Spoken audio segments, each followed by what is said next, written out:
2025 সালে জি বাংলা মহালয়ায় আমি আরও কিছু নতুন আপডেট নিয়ে চলে এসেছি। চলুন আমি আপনাদেরকে সেই আপডেটগুলো জানিয়ে দিই। আমরা এই ফটোতে দেখতে পাচ্ছি এখানে অঙ্কিতা মল্লিক তার নাচের রিহার্সাল করছে মহালয়ায়। আমি আপনাদের আগের ভিডিওতে যে দেখিয়েছিলাম আইট্রিকা মাইটির পার্বতী লুক, সেখানে পার্বতী দেবী মানে আইট্রিকা মাইটির মুখ ভালো বোঝা যায়নি। আমি এই ভিডিওতে তার মুখটা একদম পারফেক্টলি দেখিয়ে দিচ্ছি।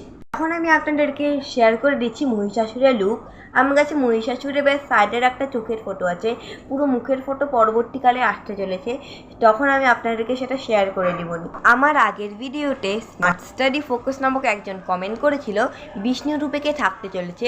আসলে বিষ্ণু রূপে যে থাকতে চলেছে তাকে আমরা এখনও ঠিক জানিনি, আর জানলে আমি একটা ভিডিও বানিয়ে আপলোড করে আপনাদেরকেও জানিয়ে দিব। আপনারা কারা কারা 2025 সালে জি বাংলা মহালয়া দেখার জন্য খুব এক্সাইটেড আমাকে অবশ্যই কমেন্টে জানাবেন।